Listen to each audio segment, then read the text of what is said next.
How do you overcome perfectionistic tendencies in a business when it's just you and you have nobody else to hold you accountable? That's a really good question. And I can relate to that because I have my own perfectionistic tendencies, and you might not know it from the easygoing, maybe lackadaisical kind of vibes that I give off, but internally, as an Enneagram 6, things are happening in here all the time.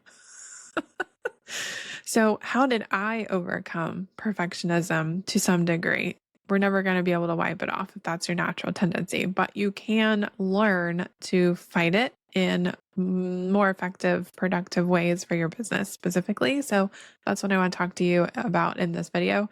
But before I dive into that, if we haven't met before, my name is Caitlin. I run Launch the Damn Thing. I'm a Squarespace educator and designer. I've been doing a lot of things over the years and I have lots of thoughts to share, and people seem to enjoy them. So I'm here on the YouTubes. Now, getting into perfectionism. Nothing is ever perfect, especially in the digital business world, because things move at lightning speed. Have you noticed? Like, okay, for example, I recently just finally gave in to the Midjourney vibes. It's been around for more than a hot minute, and I finally just bought a year of it like 2 weeks ago. I'm loving it. I'm using it. And then ChatGPT came out with their image thing, and everybody's like, oh, Midjourney's gonna die.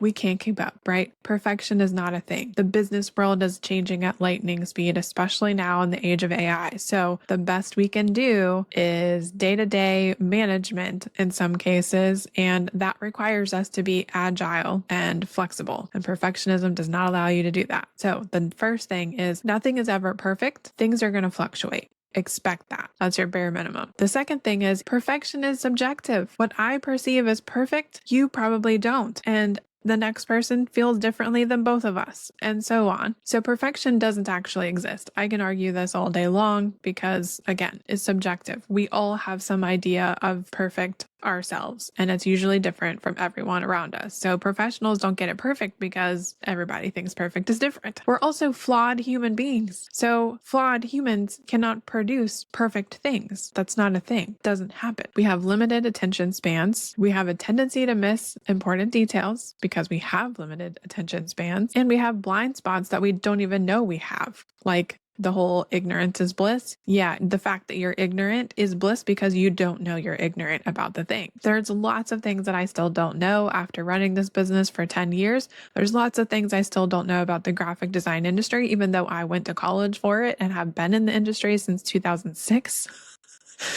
That's just part of life. We can't know everything. And so there are things that we can't know. And because we don't know those things, we can't be perfect, because maybe that would contribute to being more perfect than it currently was without knowing the thing. Wow, that was multiple levels of inception there, wasn't it?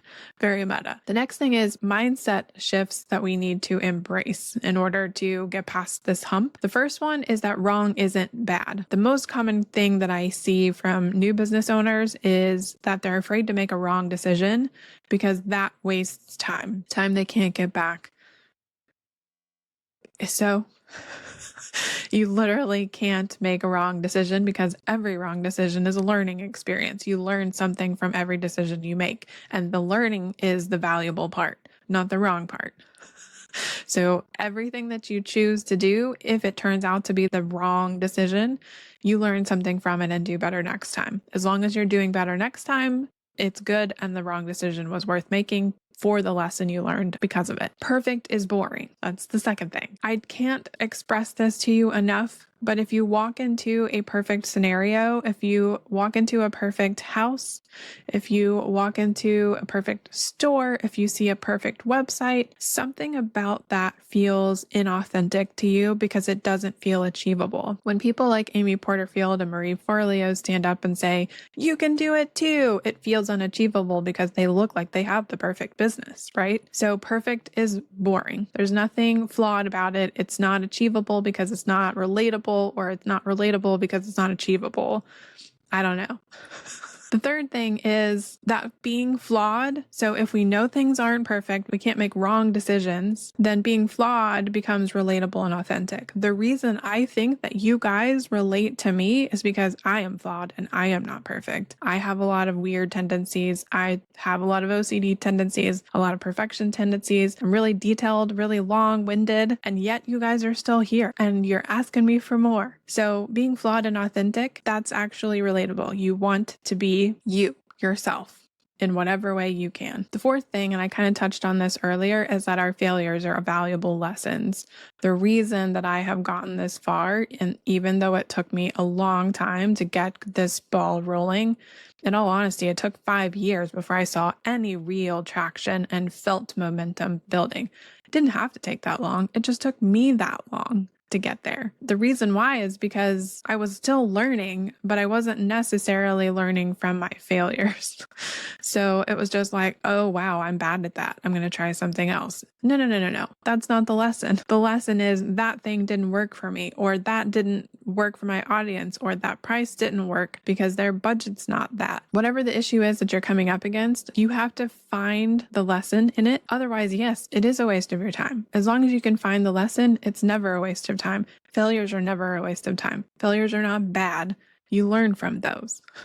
In the same way, when you're a kid, if you touch something hot and you get burned, like for example, as a kid, I grew up on a farm. We had an electric fence surrounding the pasture behind our house, and I accidentally touched it with a metal scoop as I was trying to go through the gate to feed the horses. I learned very quickly from that failure that you do not touch the electric fence with anything, much less with a metal feed scoop. Lesson learned. Did that ever happen again? No, it did not.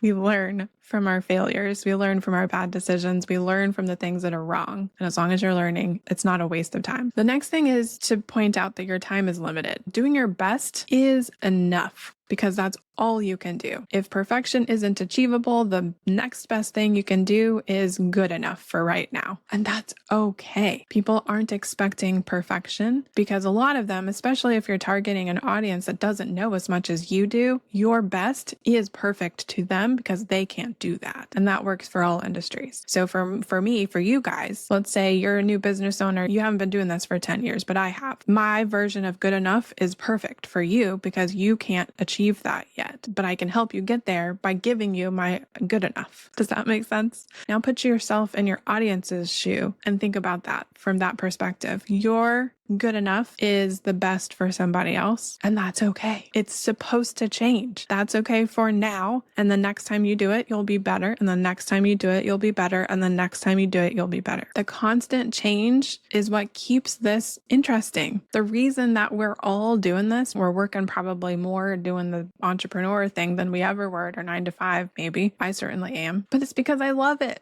I love everything that I'm doing. I love all the pieces in my business. I want to be here, and the constant changes, the pivots, the different avenues that I take, the audience feedback that sends me down rabbit holes. I love all of that. That's what keeps this business interesting. And so when you guys say, hey, have you ever heard of Web Visio? Because I'm doing a markup video on alternatives, and I go down a rabbit hole, meet the co-founder, that's fun for me.